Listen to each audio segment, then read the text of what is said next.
Después de la letra, la palabra.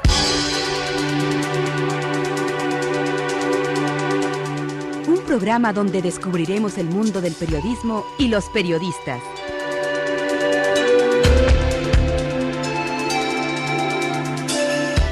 Un encuentro con los hombres de la cultura diaria del país. Después de la letra, la palabra. Con Jorge Meléndez.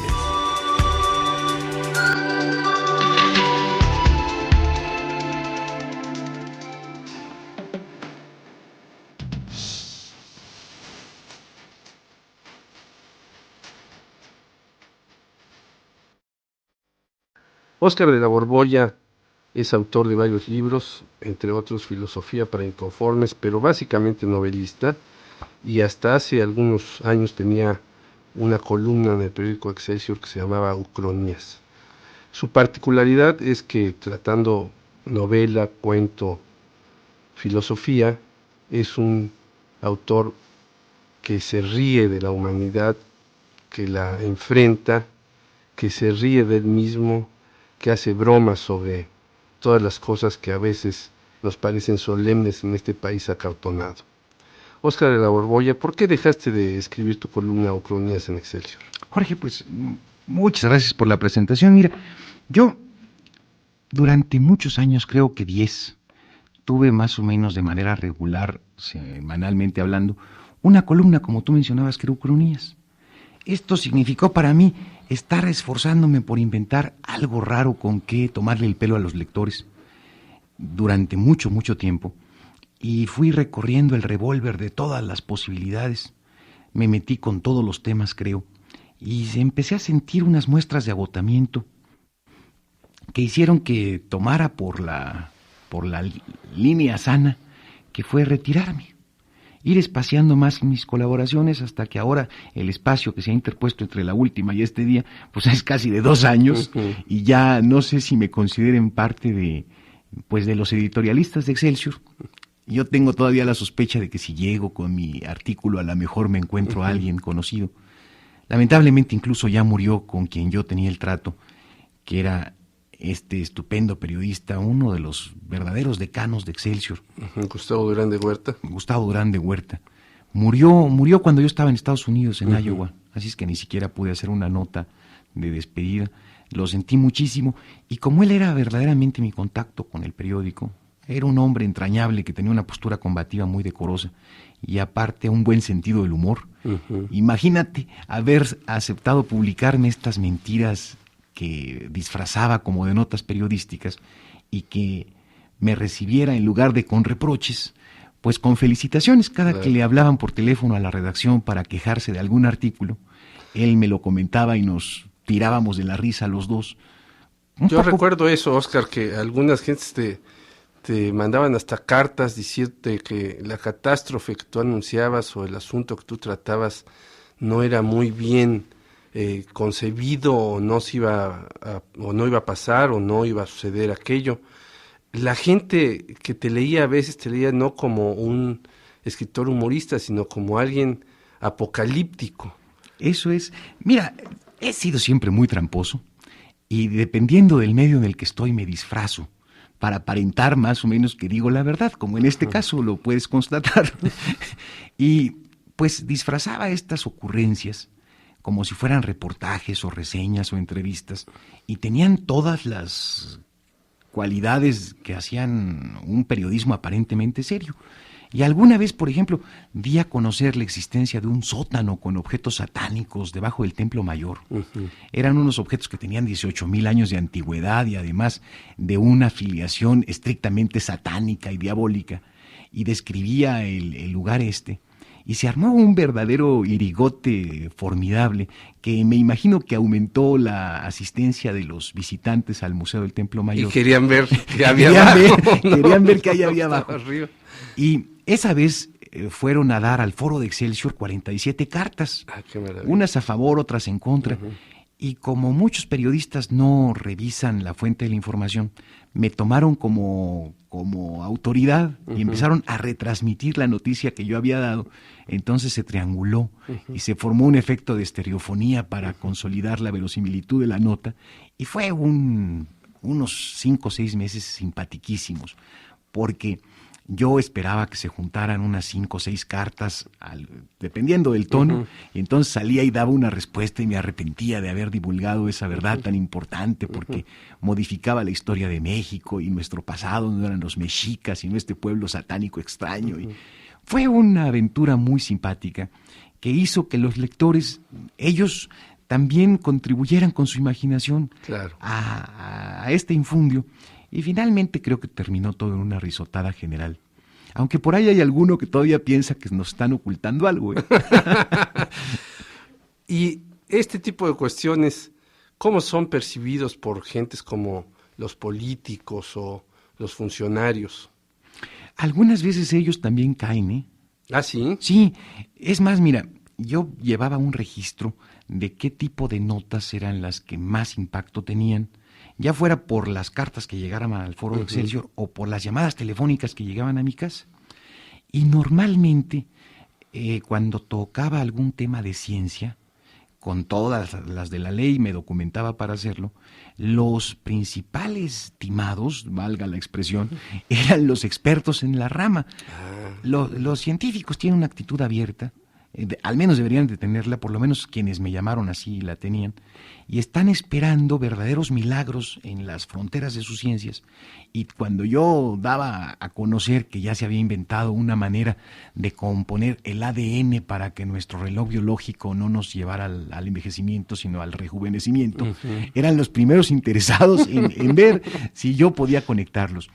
O si no, gente también que estaba en el área de ventas de almacenes de mucho prestigio en México, aquella vez en que di a conocer la existencia del estampado láser, una ropa de corsetería fina que se llamaba Atrévete, y ya ves que con el holograma y el estampado se puede modificar la perspectiva, pues estaban interesadísimos en contratar a la modista esta, María López, que era la que había iniciado esto.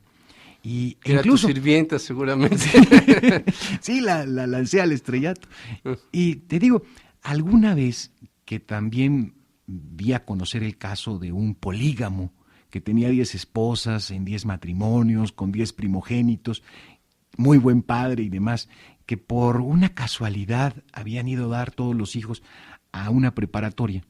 Pues resultaba muy sospechoso que todos se llamaran igual y que solamente pudiera distinguirlos el profesor por el segundo apellido.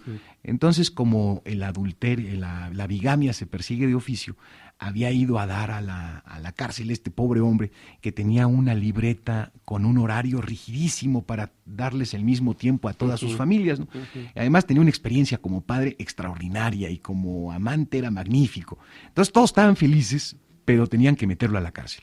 Bueno, pues muchos políticos estuvieron interesados y me llamaron porque se habían compadecido por este buen hombre que simplemente violaba una ley y que además no tenía una conducta moral muy correcta, pero como el artículo explicaba que era un hombre decente que les había querido dar a todos sus hijos el mismo estatus social y no hacer a unos de un nivel y a otros de otro. Si decía la nota, si a todos los ha puesto en el mismo nivel de su corazón, ¿por qué no ponerlos en el mismo nivel jurídico como hijos legítimos? En fin, fíjate que es curioso, pero creo que la gente que tiene más malicia, como por ejemplo los taxistas o la gente del pueblo, no se tragaba fácilmente mis notas. En cambio, la gente que tiene alguna calificación, esos eran los que de inmediato los del blanco perfecto, sí. Y cuando enfocas en filosofía para inconformes este tipo de cuestiones, ya no tanto en tono de sátira, de ironía, sino en tono de hacer una filosofía más nihilista, menos positivista, ¿cómo te ve la gente, Óscar de la Borbolla? Mira, creo que este libro debe de haber resultado sorpresivo para muchos lectores míos, porque a mí me conocen por las ucronías del periódico, o por los cuentos de las vocales malditas, o por estas novelas humorístico-eróticas, ¿no? Y de pronto sale a relucir mi profesión. Yo soy profesor de filosofía de la de la universidad. Ajá. Me dedico nada menos que a la rama de la ontología y la metafísica. Imagínate nomás, me meto ahí con las cosas más rancias del ser. Así es. Es más, ahora mismo vengo de explicar a Heidegger, no, por eso es que me ves todavía en poco tono. Esta es mi profesión, de hecho. Estudié filosofía toda mi vida. Y la verdad, hice este transbordo a la literatura porque me pareció que los canales con los que la filosofía llega son tan difíciles de atravesar por los lectores que me sentí verdaderamente aislado. El filósofo se expresa de una manera muy abstrusa, es incomprensible, es complejo. Y en cambio la literatura yo pensaba que tenía una mejor recepción por la facilidad.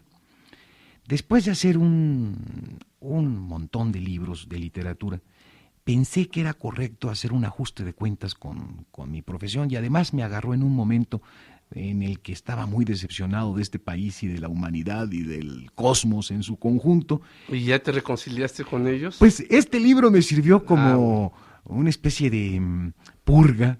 Me desquité de todos, hablando mal de todos.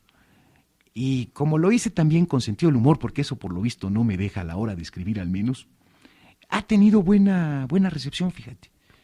Ha habido gente que me dice, ya dedícate a escribir cosas así, y ha habido otras que me dicen, si vuelves a escribir uno de esos no me arriesgo comprándote uno más. ¿Por qué es tan difícil escribir con facilidad y con cierto humor en México, Óscar de la Borbolla? Híjole, yo creo que en general es difícil en todo el mundo. Creo que somos tan poca cosa, estamos tan acomplejados, tan intimidados, que no queremos que los demás se den cuenta. Entonces, lo poco que somos nos lo tomamos desesperadamente en serio, como para querer encubrirlo. Yo creo que hay que tener una conciencia de la insignificancia que uno es, y a partir de ahí sale espontáneamente el humor. Mira, yo paradójicamente vine a descubrir el humor leyendo los pensamientos de Pascal. Ah, caray. Cuando Pascal se plantaba ante el universo y se sobrecogía porque comprendía su insignificancia, y esto lo recomiendo a nuestros radioescuchas, una noche cualquiera, no en el DF porque aquí no hay estrellas, pero sí, no vemos nada. En algún lugar donde se vea el firmamento, que se tumben de panza para arriba en cualquier lado y que vean la noche. Y que traten de imaginar lo que son comparado con aquello. Esa vivencia de insignificancia a Pascal lo conducía a unos éxtasis místicos maravillosos. Yo lo he hecho y a mí lo que me da es risa. La verdad, cuando me veo ahí siendo tan poca cosa y creyéndome tanto porque soy el ser que comprende, el ser que discierne, el que ya va a explicar cómo es el universo de un lado al otro, yo como humanidad, pues, la verdad me parece de risa loca que nos tomemos tan a pecho, tan en serio. Claro. Y el otro filósofo que también me llevó por estos caminos del humor fue Voltaire. Voltaire, que tiene una novela maravillosa dedicada para burlarse de Leibniz, del mejor de los mundos posibles, de la armonía preestablecida. Descubrí que en lugar de acometer a la filosofía con argumentos racionales, con planteamientos, con pruebas, una manera eficaz como ninguna otra para fulminar de un solo golpe al adversario era la risa. Entonces descubrí el potencial verdaderamente bélico que tiene la risa y lo empecé a adoptar como una forma de ser, sobre todo contra mí mismo, para derrumbar todos los bastiones de seriedad en los que me había metido creyéndome que valía la pena, y luego empecé a enderezarlos contra los demás, y ahora es una especie de dispositivo automático que por lo menos me hace reír al principio, sino al último. Qué bueno, qué bueno. El periodismo mexicano ha tenido pocos exponentes en este asunto. Más bien las polémicas son por asuntos políticos que por asuntos de ver a un país diferente, de verlo sin melodramas. Somos más dados a ver a Pedro Infante en sus melodramas que a ver al propio Tintán en sus películas. Cierto. Son más famosas las cintas del primero que del segundo. ¿Crees que esto sea una idiosincrasia de nuestro país o que es algo, como tú decías hace rato, muy común y en todos los países sucede de esa manera? Fíjate que a nivel de pueblo, la gente es mucho más divertida. estamos muy propensos siempre al relajo, a la chacota, a la broma. En nuestra práctica, que parece que es exclusivamente nuestra, del albur, es una manera de estar jugueteando todo el día. Como pueblo somos un pueblo alegre. Lo que pasa es que los que sobrenadan encima de nosotros como pueblo y se destacan, se tienden a volver solemnes. No sé exactamente por qué, como que quieren un poco heredar la investidura del sacerdote que se distingue de la comunidad por una serie de sacrificios o de diferencias, y aquí el representante, el político, el intelectual, el maestro, agarra y se acartona. Y por debajo está toda la gente riéndose de ellos, burlándose de ellos, un poco chapaleando entre un montón de guasas. Creo que México, fíjate, cosa muy curiosa, tenemos unas contradicciones monumentales. Por un lado, somos el pueblo más consciente de la muerte, le tributamos así un montón de cosas, y no obstante esta conciencia de la muerte, si me han de matar mañana, que me maten de una vez, ¿no? Todo esto que es parte de nuestra idiosincrasia, no se contrapone con el hecho de que nos la pasemos muy bien, como pueblo, repito. Pero los periodistas, salvo unas pocas excepciones, entre ellas nada menos que quien me antecedió en la columna del Excelsior, que fue, se me está yendo el nombre, el de las Poquianchis, hombre. Jorge Ibargüengoitia, sí. Él, y antes de él, en el mismo Excelsior, Marco Almazán, pues el Excelsior y todos los diarios se han caracterizado por una ausencia de humoristas, y son los lugares verdaderamente de desahogo en los que incluso en las notas se pueden plantear cosas muy hondas, muy críticas políticamente. Mira, por ponerte un ejemplo, cuando más feo nos la veíamos con el problema del cobro que nos hacían por la deuda externa, a mí se me ocurrió que si esa deuda externa estaba llevando al sacrificio a centenares o millares de mexicanos por desnutrición, pues bien podíamos hacer lo que recomendaba por ahí Jonathan Swift, el autor de Gulliver, una modesta proposición. ¿Por qué no empezamos a descuartizar mexicanos y los vendemos en el mercado negro como tripas para el trasplante? Y sacaba ahí unas cifras más o menos tentadoras y demostraba en el humor que con la 20ª parte de los que se morían de hambre, si los vendiéramos bien, los colocáramos bien, no solo nos volveríamos una nación de buena exportación de vísceras mexicanas, sino que saldríamos de la deuda externa. Por ejemplo, te digo, el humor se puede incluso utilizar para eso. Para esos momentos trágicos. Tú eres, Óscar de la Borbolla, un autor de novelas y de cuentos en donde vas del humor al sexo. ¿Por qué esa conjunción que no lo tiene, si bien lo tenía Ibargüengoitia, el humor, pocas cosas de Ibargüengoitia tienen que ver con el sexo, más bien tienen que ver con otras referencias, con problemas de la gente para conseguir una visa? Yo me acuerdo en donde a un hombre le hacen el tacto anal, etcétera, pero no con el sexo, no es eso sexo necesariamente, es otro tipo de cuestiones. ¿Por qué mezclas tú estas dos variables? Bueno, hay dos respuestas, una larga y una corta. ¿Cuál quieres? La corta creo que prefieren nuestros. Me gusta reír, puntos suspensivos, también el sexo, pues. No, la verdad es que tanto el sexo como la risa son formas de inyectarle a la sociedad un algo que la sacuda, que la despierte. Son formas de incitar la conciencia. Yo no hago una literatura erótica que conduzca al lector hacia momentos de excitación climática y agarren mis libros con una sola mano para acariciarse la frente con la otra. ¿Eso es lo que tú crees? No, porque justamente en los momentos más álgidos de la escritura entra el humor y ahora sí que, como quien dice, les gana la risa. Esta mezcla hace que las dos cosas que más luminosidad tienen en la vida, que son la risa y el sexo, entren de pronto juntas en una misma pócima, que es lo que trato de armar. Quiero que la gente ame la vida, que se la pase bien, Y justamente estos dos ingredientes creo que son los que, por una serie de razones, se han marginado. En este mundo es mucho más virtuoso el hombre casto que el licencioso. En este mundo es mucho más respetable la seriedad que la risa. Y son lamentablemente dos cosas que hacen que nos la pasemos muy tristes, muy apesadumbrados. Y en cambio lo uno con lo otro, sexo y risa, hacen que uno se lleve la vida más ligera. Y como te digo que me dedico a la metafísica, después de darle muchas vueltas al sentido de la vida, se me hace que mi compromiso social es un poco divulgar esta idea, porque he visto cada cosa. ¿Cómo cuáles? Platícanos algunas.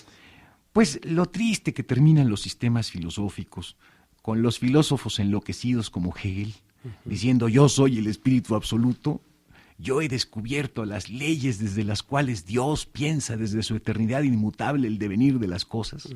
Esto lo dice en la página 14 de la ciencia de la lógica. De veras terminan en unos desplantes tan amargados, tan consumidos, pensando que la verdad es el sentido de la vida, y no se dan cuenta que después de 26 siglos de filosofía, la verdad no se ha encontrado, y creen que todavía se puede encontrar, cuando lo que deberían de darse cuenta es que a lo mejor este instrumento que tenemos para encontrarla no es eficaz, y que el sentido de la vida está en otra parte. O sea, ahí citarías a Kundera más que a algún filósofo. No, la frase, conste, es de Bretón de los manifiestos surrealistas. Ah, ya. Y más bien en quien estoy pensando es en Goethe, en el Fausto de Goethe. Este viejo sabio dedicado a la jurisprudencia, a la teología, toda su vida, llega un instante en el que se da cuenta que su vida ha sido absurda y entonces se contenta con una margarita. Eso es bellísimo. ¿Tú con qué te contentarías, Óscar de la Borbolla? Yo me contentaría pues con poder seguirme riendo y con poder seguir como voy hasta ahora sin trabajar demasiado. ¿Te choca trabajar demasiado? Sí, el trabajo es asfixiante, la verdad. Echarme un día completo de jornada, al cabo de esta no le queda a uno cabeza para nada.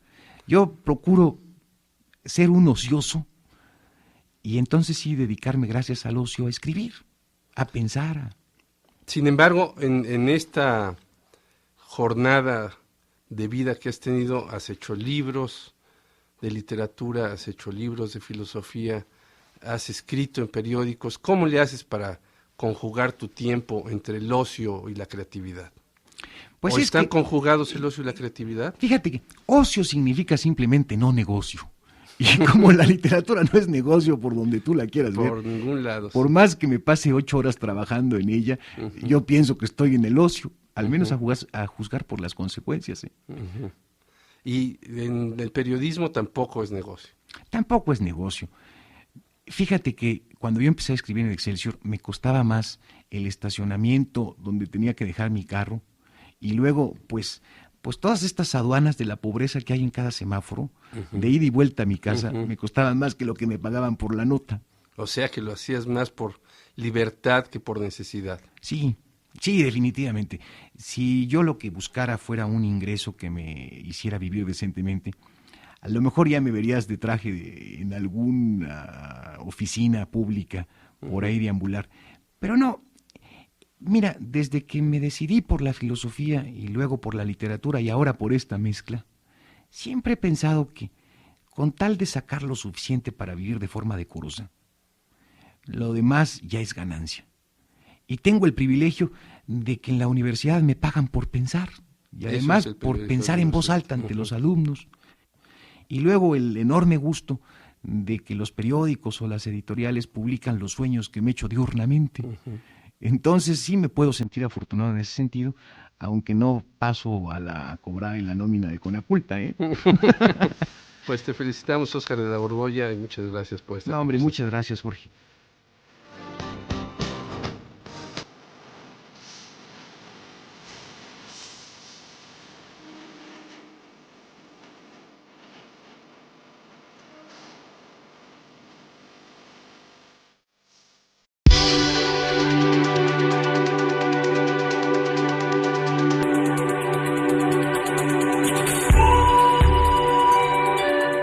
Después de la letra, la palabra. Con Jorge Meléndez.